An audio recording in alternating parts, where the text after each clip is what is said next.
Hello everyone, welcome to एप्टी गुरु। और हम करने वाले हैं एसएससी सीजीएल टीयर वन, जो 2022 में दिसंबर में हुआ था।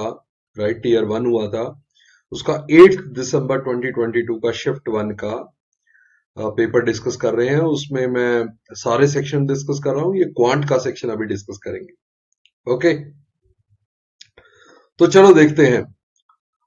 इस शिफ्ट को वैसे बताया गया था, ये पर्टिकुलर शिफ्ट सबसे डिफिकल्ट शिफ्ट बताई गई थी इस दिसंबर 2022 वाले सीजीएल टीयर वन। ओके, चलो देखते हैं क्वांट का section. First question, sine Y दे रखा है, कॉस टू वाई की वैल्यू पूछी है। वैसे तो अगर आपको फॉर्मूला पता हो तो बहुत सिंपल था। राइट, कॉस टू थीटा का फॉर्मूला होता है, राइट, अगर आप साइन की टर्म में लिखते हैं तो 1 माइनस 2 साइन स्क्वायर थीटा। अगर कॉस की टर्म में लिखते हैं तो 2 कॉस स्क्वायर थीटा माइनस 1।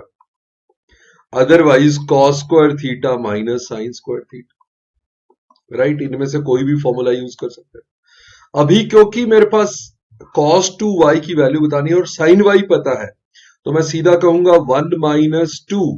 अब sine square Y, sine Y क्या है, एक्स, तो एक्स स्क्वायर हो जाएगा। तो ये आपका आंसर आ जाएगा, सीधा D option correct answer. Simple था, अगर आपको फॉर्मूला पता था सीधा आंसर। राइट, इसमें कुछ करना ही नहीं था। Okay, let's move to the next one. What is the value of a plus B whole square minus a minus B whole square? ये तो फॉर्मूला भी लोगों को पता होता है। इस समय देखो, ए स्क्वायर बी स्क्वायर और 2ab प्लस का आता है, उसमें A square B square 2ab minus का आता है। बाहर अगर माइनस है तो ये ए स्क्वायर और बी स्क्वायर दोनों कट जाएंगे, ये 2ab प्लस 2ab हो जाएगा, 4ab आ जाएगा। जो लोग फॉर्मूला वाइज भी इसको याद रखते हैं कि this equal to 4ab, right, ये भी डायरेक्ट फॉर्मूला था, कुछ नहीं करना था इसमें। चलो नेक्स्ट क्वेश्चन पे आ जाओ। The table given below shows the number of monument in 5 different cities. What is the ratio of number of monument in B to the monument in D? 30 और 150 का रेशियो बताना था 1:5। इससे आसान क्या हो सकता है? राइट, बहुत सिंपल। और देखते हैं, बड़ा सा टेबल दिया हुआ है, इसने पूछा है what is the percentage increase in the total production of all type of two wheeler in 98। ये टोटल दे रखा है, कुछ नहीं करना, टोटल टू व्हीलर दे रखे हैं। Right, in comparison to 96। 96 से यहां से बस परसेंटेज बतानी है। कितना हुआ, 32 और 34, 66 का इंक्रीज हो गया। कितना, 268 पे। अगर मैं इसको 2 से डिवाइड कर दूं, ये 33 और ये 134। देखो 33 गुना 4 होता है 132। राइट, तो 1/4 के बराबर ही है, 25% आ जाएगा। आप कहो 26 भी है, 24 भी है, बहुत मुश्किल है। 33 गुना 4 132 है। राइट, 132 से 134 करो, कोई फर्क नहीं पड़ने वाला। देखो 134 का 25% क्या होगा, 134 का 25% लोगे तो कितना हो जाएगा, 67/2, 33.5। वो 33 का चेंज हो रहा है। राइट, तो 33.5 या 33 में कोई फर्क नहीं है, 25% आए। अगर आप सोचो कि 26% 1% का चेंज करता तो 1% होता इसका 1.34, यानी कि 33 की जगह पे वो 34.34, तो वो ज्यादा दूर होता, 33.5 ज्यादा नजदीक है, 25% आंसर होना चाहिए। ओके, चलो नेक्स्ट पे आ जाओ। 3 circles of radius 7 centimeter are touching each other. The string is tied around these 3 circles. ये अच्छा क्वेश्चन था, बट ये भी स्टैंडर्ड क्वेश्चन है। 3 सर्कल हैं, ओके, आपस में टच कर रहे हैं, टाइटली टच कर रहे हैं, ऐसा कुछ ऐसे वाला फिगर है ये। इस पे एक बाहर जो स्ट्रिंग से इसको बांधा हुआ है। राइट, बांधोगे तो देखो यहां से यहां तक ये ना ऐसे चली जाएगी, फिर यहां लिपट जाएगी ऐसे, फिर यहां से यहां टाइट आ जाएगी सीधी। राइट, फिर यहां पे लिपट, फिर यहां पे सीधी ऐसे हो जाएगी। तो मतलब क्या होगी, ये टेंजेंट है। अगर ये रेडियस है, ये रेडियस है, तो ये जो है यहां रेक्टेंगल बनेगा, तो ये जो डिस्टेंस हो जाएगा ये तो आपका 2r हो जाएगा, एक r यहां तक एक r आगे, तो आर आर टू आर 7 7 14 का डिस्टेंस हो जाएगा, तो 14 का डिस्टेंस यहां होगा, 14 का डिस्टेंस यहां होगा। अब बीच में जो टर्न वाली है स्ट्रिंग, वो यहां पे ये एंगल, ये टर्न, ये आपका 120 डिग्री का एंगल होगा। तो यहां पे भी ऐसे ही, ये जो 90 और ये 90 में यहां पे भी 120 डिग्री का एंगल होगा, यहां पे भी 120 डिग्री का एंगल होगा, राइट। तो ये 120 120 और 120 टोटल 360 डिग्री, मतलब एक सर्कल बन जाएगा, एक सर्कल 7 रेडियस का। तो कितना होता है 2 पाई आर, 2 पाई और आर 7 का है, तो एक सर्कल तो ये हो गया, और 14 प्लस 14 प्लस 14 42 ये हो गया। तो टोटल कितना हो गया 42 प्लस 14 पाई। ये जो पाई है, ये पी लिखा हुआ ये पाई है, तो सी ऑप्शन आपका करेक्ट आंसर था, 42 प्लस 14 पाई आपका करेक्ट आंसर, राइट। ओके, चलो नेक्स्ट पे आ जाओ फिर। A dealer marks is good at 15% above the cost price and allows a discount of 5% for cash। तो ये तो चाहे 100 से लेके कर दो, कि 100 से आपके 115 कर दिया उसने, 15% मार्कअप करके 115 कर दिया। अब 115 का 5% डिस्काउंट दे रहा है, 5% कितना हो गया 115 का, इसका 10% होता 11.5, तो उसका आधा 5.75, तो 5.75 का डिस्काउंट दे रहा है, तो कितना बच गया 109.25। कितने का फायदा हो गया, 100 से 109 में बेच रहे हो, 9.25% का फायदा हो गया। सीधा कर सकते थे, अदरवाइज आप ऐसे कर सकते थे जैसे फ्रैक्शन में करते हैं, कि आपने 15% का मार्कअप किया, यानी कि 23/20 कर दिया, कॉस्ट को 23/20 कर दिया, 115/100 कर सकते हो। फिर उसमें 5% का डिस्काउंट दे दिया, यानी कि 19/20 कर दिया।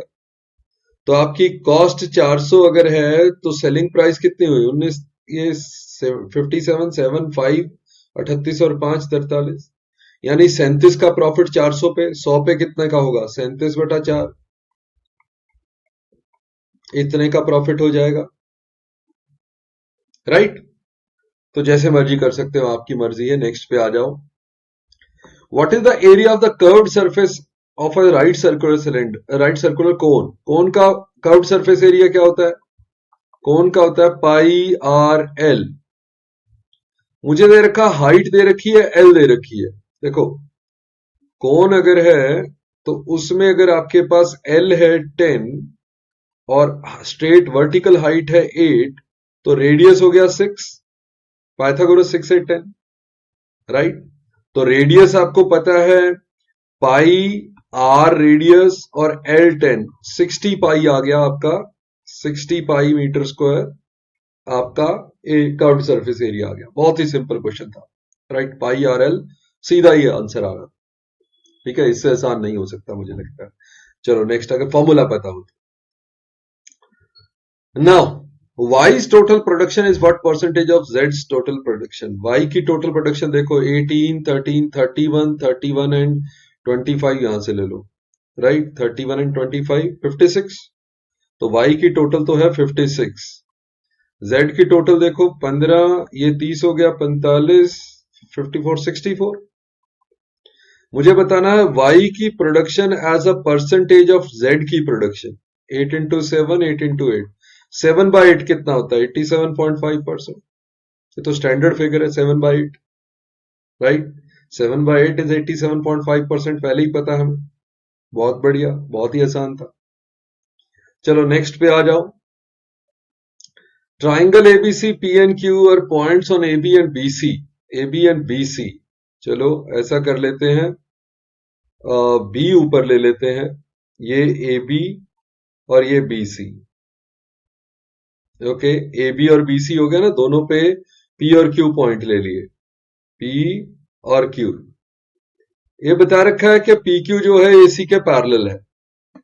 ओके, अब मुझे ये बिल्कुल आपकी जो बेसिक प्रोपोर्शनैलिटी थ्योरम है वो लग जाएगी, राइट। ये दे रखा है ए बी 26, ये पूरा 26 दे रखा है, इसमें से पी क्यू 7 है और ए सी 10 है, तो 7:10 होगा। छोटे ट्राइंगल की डायमेंशन और बड़े ट्राइंगल की डायमेंशन 7:10 होगी।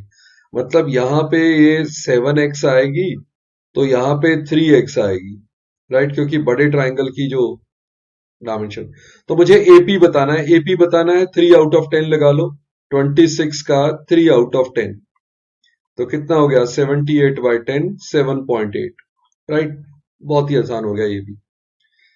आपको 26 को 7:3 में, 7:3 कहां से आया, राइट। छोटे ट्राइंगल की डायमेंशन 7 है तो बड़े की 10 है, राइट, 7:10। ओके, तो छोटे की साइड 7x है तो बड़े की 10x होनी चाहिए, 7x प्लस 3x 10x हो जाएगी। ओके, मतलब पैरेलल लाइन होने से क्या होता है, छोटा ट्राइंगल बड़े ट्राइंगल के सिमिलर हो जाता है, या फिर आप बेसिक प्रोपोर्शनैलिटी थ्योरम कह दो उसको।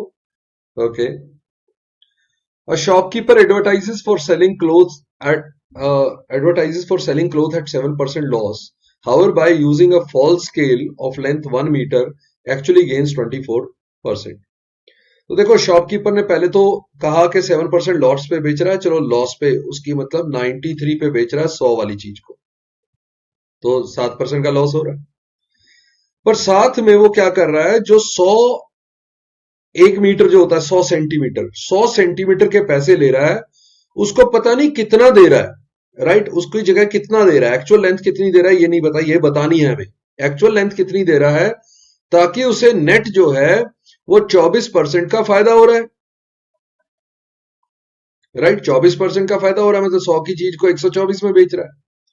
तो ये 100 से कैंसिल कर दिया मैंने, 31 into 3, 31 into 4, 4 into 25, तो x कितना आ गया, 25 into 3, 75। तो 75 सेंटीमीटर दे रहा है एक्चुअल में, जो 1 मीटर की जगह पे, राइट। 1 मीटर 100 सेंटीमीटर के पैसे ले रहा है और 75 सेंटीमीटर दे रहा है, इस वजह से उसे 24% का ओवरऑल प्रॉफिट हो रहा है, राइट। ग्रेट, सिंपल क्वेश्चन होता है ये, गड़बड़ घोटाले वाले क्वेश्चन हमारे तरीके से करोगे, सिंपल, बिल्कुल एक लाइन में आंसर होंगे सारे। नेक्स्ट पे आ जाओ। 100 milliliter solution H2SO4 of having concentration 20% is mixed with 50% such that the net mixture is 30%. Allegation लगा दो। 20% वाला सॉल्यूशन था, ये 100 मिलीलीटर था, ये 100 मिलीलीटर था जो इनिशियल सॉल्यूशन, इसमें आपने 50% वाला सॉल्यूशन मिक्स किया और आपके पास 30% वाला सॉल्यूशन आ गया, राइट। ये आप बता रहे हो कि ये x ml किया, x ml और x बताना है। तो यहां पे देखो 20 आएगा डिफरेंस, क्रॉस डिफरेंस लेंगे, इन दोनों का डिफरेंस आया 20 और इन दोनों का डिफरेंस, इधर से डिफरेंस आया हमारा 10, तो 2:1 होना था। अगर 2:1 होना है, 2 पार्ट तो 100 मिलीलीटर है ना, तो 1 पार्ट कितना होगा 50 मिलीलीटर, तो x कितना होगा 50 मिलीलीटर। सिंपल, एलिगेशन लगाया, एलिगेशन में आपको पता लग गया 2:1 में मिक्स करना था, इसका 100 मिलीलीटर मिक्स कर रहे हैं तो दूसरे का 50 मिलीलीटर मिक्स करेंगे, बहुत ही सिंपल। चलो नेक्स्ट पे आ जा। एबीसीडी स्क्वायर है और ट्राइंगल एमएबी इक्विलेटरल ट्राइंगल है, MC and MD are joint, MDC बताना है, मतलब ये वाला एंगल बताना है मुझे, ये एंगल, राइट। तो देखो ये तो 60 डिग्री है और ये 90 डिग्री है, तो 90 एंड 60 150 हो गया। अब देखो एडी, एडी जो है वो एबी के इक्वल है क्योंकि स्क्वायर है, और एबी एएम के इक्वल है क्योंकि इक्विलेटरल ट्राइंगल है। इसका मतलब एडी और एएम इक्वल है। अगर एडी और एएम इक्वल हैं तो ये आइसोसेलेस है। अगर 150 इसके बीच में एंगल 150 हो गया, ये 150 हो गया पूरा एंगल, तो यहां 15 डिग्री यहां होगा और 15 डिग्री यहां पे होगा, क्योंकि 150 एंड 30 180 हो जाएगा। अगर 15 ये होगा और ये डी एंगल टोटल 90 था, तो अंदर 75 डिग्री बचेगा, तो 75 डिग्री आपका आंसर हो जाएगा, राइट। ओके, चलो ग्रेट, सिंपल क्वेश्चन था, कोई ज्यादा मुश्किल नहीं था। आप कैसे भी कर सकते थे, आप ऐसा भी कर सकते थे, 15 डिग्री यहां से निकाल लिया आपने, 15 डिग्री ये भी निकाल लेते, तो 15 15 30 हो जाता। इक्विलेटरल ट्राइंगल का टोटल एंगल 60 था, तो यहां 30 बचता, अब ये 30 बचता और ये आइसोसेलेस है एक तरह से, राइट। तो बाकी दो एंगल इक्वल इक्वल डिवाइड होते 150 के, 75 आ जाते। चलो नेक्स्ट पे आ जाओ। 10 men began to do a work, but after some day, 4 of them left the job. As a result, the job that could have been completed in 40 days. देखो 10 लोग, जो 10 लोग थे वो 40 दिन में कर सकते थे, राइट, जो कंप्लीट हो सकती थी 40 दिन में। अब क्या हुआ, उन 10 लोगों ने n डेज काम किया, ये बताना है मुझे कितने दिन बाद वो छोड़ के चले गए। तो इन्होंने n डेज काम किया था। अब क्या हुआ, 4 लोग छोड़ के चले गए, तो बाकी काम 6 लोगों ने 50 माइनस n डेज किया। देखो टोटल काम अब 50 दिन में खत्म हुआ, तो n डेज के बाद वो चले गए थे, तो बाकी 50 माइनस n डेज, जो 50 माइनस n दिन है, उन पे 6 लोग काम कर रहे थे। तो ये काम तो बराबर हो गया ना पूरा। तो यहां पे 10n माइनस 6n आ जाएगा, तो ये हो जाएगा 4n। यहां पे 300 आएगा और इधर 400 है, तो इधर आ जाएगा 100। तो n हो जाएगा आपका 25। तो कितने दिन बाद छोड़ के गए थे वो, 25 दिन बाद। 25 दिन तक उन्होंने इकट्ठे काम किया था 10 लोगों ने, 25 दिन के बाद वो छोड़ के चले गए थे 4 लोग, और बाकी दूसरों ने काम किया। देखो टोटल 400 काम था ना, अगर 10 लोगों ने 25 दिन काम किया हो तो 250 काम कर दिया। अब 25 दिन और बचे हुए, टोटल 50 दिन में होना काम, तो उसमें 6 लोग काम कर रहे हैं, तो वो 150 करेंगे, तो टोटल अभी भी 400 ही काम होगा। ये तो मैं चेक करवा रहा हूं आपको, राइट। आसान क्वेश्चन था। नेक्स्ट पे आ जाओ। अब 10 का एक रूल वाला क्वेश्चन था। अब देखो यहां पे जो उसने पूछा था 10a into 10b into 10c की वैल्यू पूछी थी, और यहां पे दिया हुआ था a plus B equal to C. इसमें दोनों तरफ 10 ले लो, तो हमारे पास हो जाएगा 10 of a plus B equal to 10 of C, क्योंकि a और a plus B equal to C है ना, a plus B equal to C है, तो चाहे a प्लस बी लिखो चाहे c लिखो, एक ही बात है। तो 10a प्लस बी का फॉर्मूला होता है 10a plus 10b over 1 minus 10a 10b। ये तो हमें फॉर्मूला पता है, राइट। और ये इक्वल टू 10c आ गया। क्रॉस मल्टीप्लाई कर दो, क्यों कर दो, क्योंकि हमें 10a into 10b into 10c चाहिए। तो क्या हो जाएगा, यहां पे 10a 10b इक्वल टू 10, अच्छा ये प्लस है बीच में, plus, right, equal to 10c minus 10a 10b 10c, right. अब ये जो माइनस वाला है, ये हमें वैल्यू चाहिए, ये लेफ्ट पे ले आओ, तो आ गया हमारे पास 10a 10b 10c equal to, यहां 10c है और माइनस 10a आ गया और माइनस 10b आ गया, क्योंकि दोनों उधर प्लस के थे लेफ्ट पे। तो हमारा आंसर आ गया 10c minus 10a 10 minus 10b, right. दूसरा, हाँ मतलब आंसर अगर मैं वैसे देता, लॉजिकली भी देता, तो मैं बी और डी को तो पहले से ही कैंसिल कर देता। क्यों कर देता बी और डी को कैंसिल, क्योंकि अगर इसने कहा ए प्लस बी और सी लिया है, तो कुछ ऐसा होना चाहिए कि सी अलग है और ए प्लस बी अलग है। मतलब सी का साइन एक ही होना चाहिए, ए प्लस बी का साइन एक ही होना चाहिए। ओके, तो देखो ये या तो सी ऑप्शन में था या फिर ए ऑप्शन में था। बाकी दोनों ऑप्शन में तो देखो यहाँ ए और सी के साइन सेम है, यहाँ तीनों के साइन सेम है, जो कि मुश्किल था, राइट। चलो ठीक है, आपको सॉल्व करना चाहिए था, आसान था, इतना मुश्किल नहीं था। फॉर्मूला एक बस पता होना चाहिए था 10a प्लस बी का, बस उसी से सॉल्व हो गया। नेक्स्ट पे आ जाओ, और ये बहुत ही इजी क्वेश्चन, हमें 3m प्लस एन पूछा है, राइट। सोचो इसका स्क्वायर करता हूं मैं, 3m प्लस एन का होल स्क्वायर, राइट। ये मुझे वैल्यू पूछी हुई है, इसका होल स्क्वायर कर रहा हूं मैं। इसमें आएगा A square plus B square plus 2ab। तो ये जो वैल्यू है ये तो मुझे दी हुई है 40, और ये mn की वैल्यू दी हुई है 4, तो ये आ गया 64। ये किसका स्क्वायर है, जो हमें वैल्यू निकालनी है उसका स्क्वायर। और ये लिखा हुआ है कि दोनों पॉजिटिव रियल वैल्यूज हैं, इसका मतलब नेगेटिव तो आ नहीं सकता।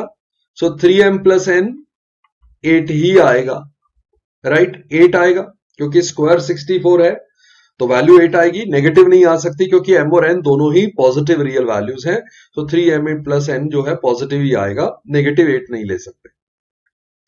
वैसे तो अगर किसी का स्क्वायर 64 हो तो +8 -8 दोनों पॉसिबल है ना, बट अब माइनस नहीं लेना क्योंकि m और n दोनों पॉजिटिव रियल दे रखे हैं, राइट। चलो नेक्स्ट पे आ जाओ। अब ये क्वेश्चन था, इसके फैक्टर बनाने थे, कई लोग इसके फैक्टर बनाने शुरू कर देते हैं, मैं जनरली अवॉइड करता हूं। मैं कहता हूं चलो देखो, हाईएस्ट पावर x की क्या है, एक्स स्क्वायर, तो यहां देखो यहां से एक्स स्क्वायर बनेगा, ग्रेट, यहां x square into X square x4 बनेगा, x की पावर 4 बनेगी, काट दो, x into X X square बनेगा, great, X square into X square x4 बनेगी, काट दो, क्योंकि उन दोनों केसेस में तो x की पावर 4 आएगी, बड़ी पावर, राइट। अब देखते हैं बाकी टर्म्स, राइट, बाकी टर्म्स में अलग क्या है वो देखते हैं। देखो -4 और +2 तो दोनों में सेम है, कांस्टेंट देखने की जरूरत नहीं, कांस्टेंट तो -8 ही आए, राइट। y के कोफिशिएंट देखो, y का कोफिशिएंट क्या बनेगा, यहां 4y² है, y² का कोफिशिएंट देखते हैं, तो 4y² + 4y² है, तो यहां भी +4y² बनेगा, यहां भी, वो ठीक है। चलो y का कोफिशिएंट देखते हैं, एक तरफ 4y है, एक तरफ 4xy है, खाली y वाला देखते हैं, +4y, राइट। तो देखते हैं यहां कैसे बनेगा, यहां बनेगा -2y इंटू +2, तो ये बनेगा -4y, और इससे -2y और -4y मतलब +8y, तो टोटल बनेगा +4y, वो ऊपर +4y है, करेक्ट है, तो ये तो बनेगा। यहां देखते हैं 2y इंटू 2 मतलब +4y, और -4 इंटू +2 -8y, तो यहां टोटल बनेगा -4y, बट ऊपर तो +4y है, तो ये भी गलत हो जाएगा, मतलब ए ऑप्शन करेक्ट आंसर है।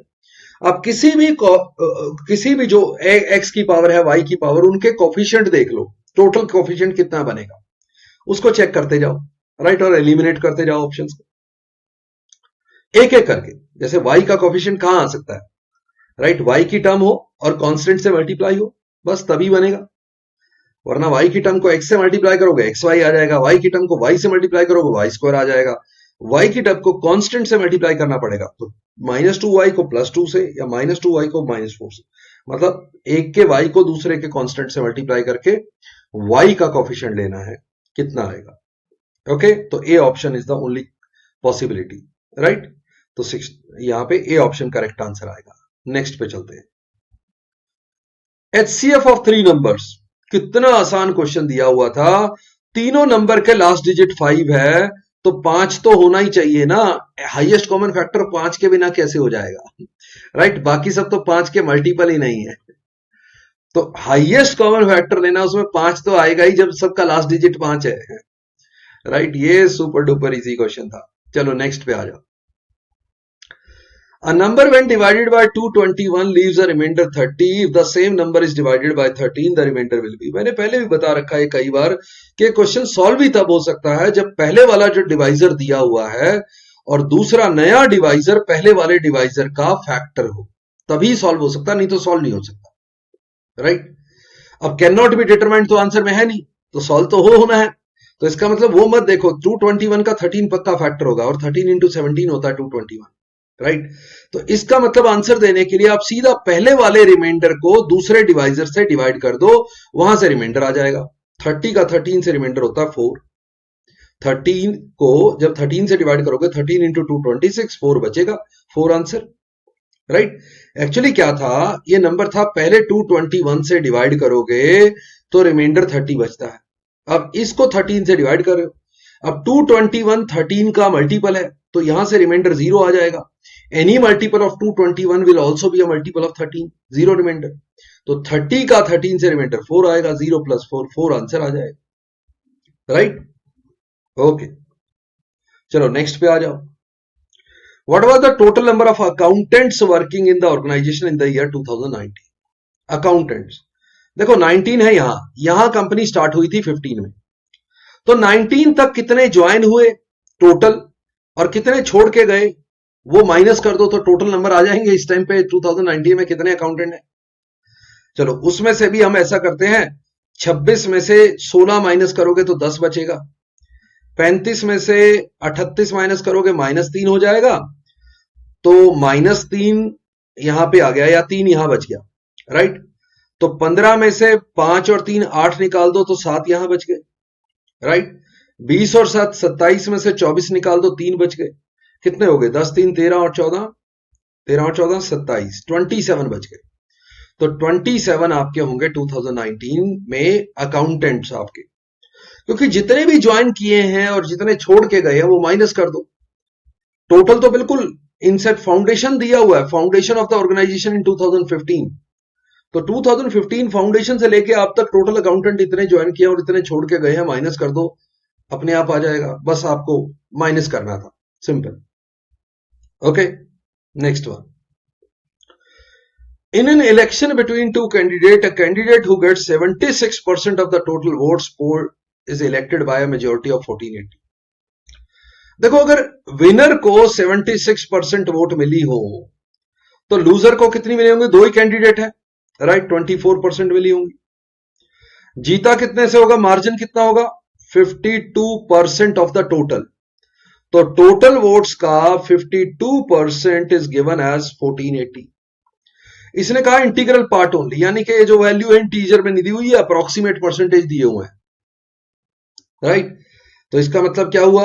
मैं 52 से वैसे ही डिवाइड करूं, लेट से 4 से करता हूं पहले। 4 इंटू 13, 4 इंटू 3 12, 2 8, 4 इंटू 7 0, 13 से कर दो, 13 इंटू 2 26, 110, 13 8 104, 6 0, 13 इंटू 4, राइट, 28.4 इंटू 100।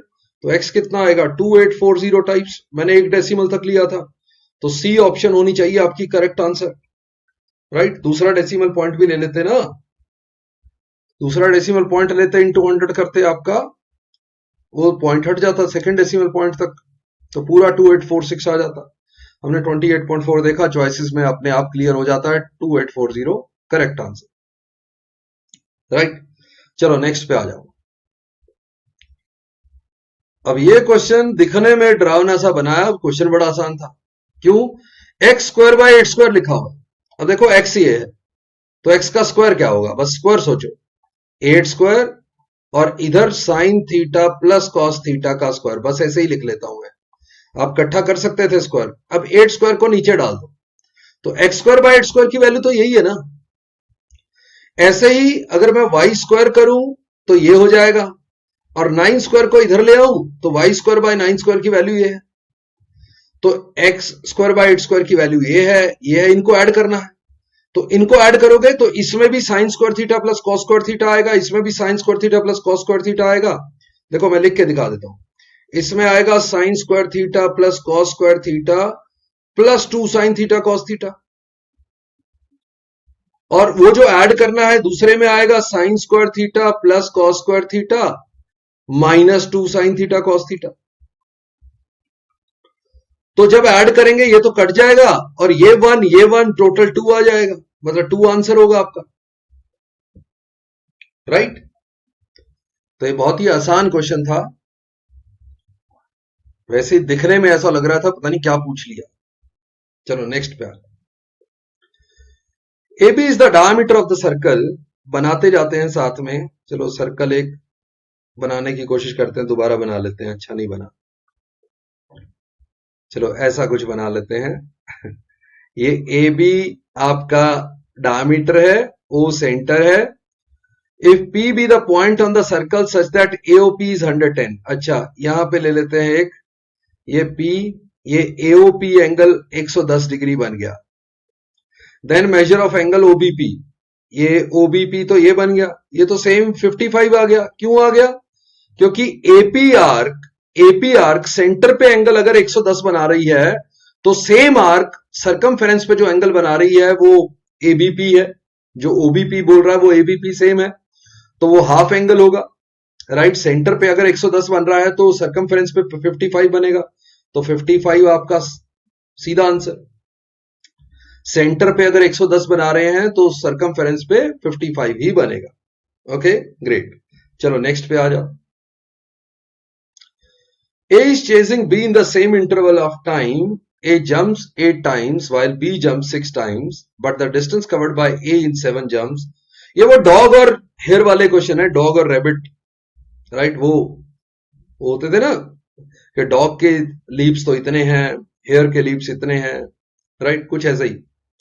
तो यहां पे वही है, ए और बी है, ए जंप करता है 8 टाइम्स बट वो अपनी जंप लेता है 8A, while B jump 6 times, वो अपनी जंप लेता है 6B, but the distance covered A in 7 jumps, तो ए का जो 7 जंप्स का डिस्टेंस है वो बी की 5 जंप्स के इक्वल है। That means A by B is 5/7, तो ए को 5 बी को 7 रख दो, ए को 5 और बी को 7 रख दो, तो ये कितना बन गया 40:42, ये आपका स्पीड रेशियो आ गया।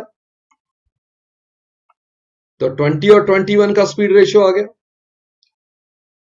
देखो वो अपनी 8 जंप लेता था, वो अपनी 6 जंप लेता था, बट उनकी जंप का रेशियो है 5:7 का, तो उनकी जंप 5 और 7 की रख दी, तो रेशियो आ गया 8 इंटू 5 6 इंटू 7, तो 40:42 और 20:21 आपका रेशियो आ गया। राइट, चलो नेक्स्ट पे आ जाओ। In a certain duration of time, a sum becomes 2 times itself at the rate of 5% per annum simple interest. देखो ट्वाइस, सम जब ट्वाइस बनता है, प्रिंसिपल अगर डबल होता है तो इंटरेस्ट तो बस प्रिंसिपल ही मिलता है, मतलब 100% इंटरेस्ट मिलता है। तो अगर 100% इंटरेस्ट मिल रहा था 5% के रेट पे, तो टाइम कितना लग रहा था 20 साल। तो पहले वाले में जो सर्टेन ड्यूरेशन ऑफ टाइम है वो 20 साल है। तो what will be the rate of interest, अब की बार रेट मिसिंग है, if the same some becomes 5 time itself in the same duration. अब टाइम दे रखा है 20 साल और 5 गुना होता है, 5 गुना होने का मतलब है 400% इंटरेस्ट, क्योंकि अगर प्रिंसिपल 5 गुना होगा तो इंटरेस्ट सिर्फ 4 गुना मिलता है, यानी 400%। तो 400% इंटरेस्ट अगर अब 20 साल में मिल रहा है, टाइम वही लेना है जो पहले निकाला है, तो यानी कि हर साल 20% इंटरेस्ट मिलेगा, तो रेट क्या होगी 20%। 400% इंटरेस्ट अगर 20 साल में मिलेगा तो आपकी रेट हो जाएगी 20%। ओके, चलो फिर नेक्स्ट पे आ जाओ। A mixture contain milk and water in the ratio 5:3.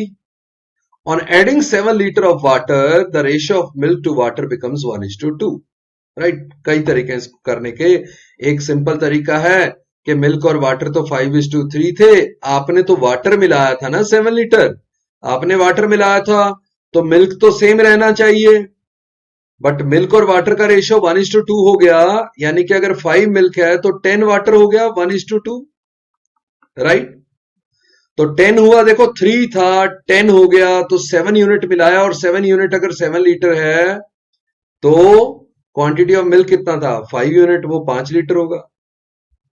ये तो बाय चांस 7 यूनिट 7 लीटर आ गया, वरना इसका गैप जो भी आता है, राइट, यहां पे हम 7x लेते, वो 7x 7 लीटर, यहां x1 आ गया, वहां कुछ भी हो सकता था, 7 लीटर की जगह वो 14 लीटर अगर ऐड करता तो x = 2 आ जाता और मिल्क 10 लीटर बन जाता। राइट, ओके, तो अभी 7 ही लीटर ऐड किया था और रेशियो में भी 7 यूनिट का डिफरेंस है, 7 यूनिट = 7 लीटर, तो 5 यूनिट मिल्क था तो 5 लीटर। Right, great. तो यही था आपका क्वांट सेक्शन जो इस शिफ्ट में आया था। राइट, इसको ध्यान से अच्छे हर क्वेश्चन को समझने की कोशिश करेंगे, कोई ना आए तो कमेंट्स में, वीडियो के कमेंट्स में आप डाउट डाल सकते हो। Right, see you in the next session, bye bye, नमस्ते, जय हिंद।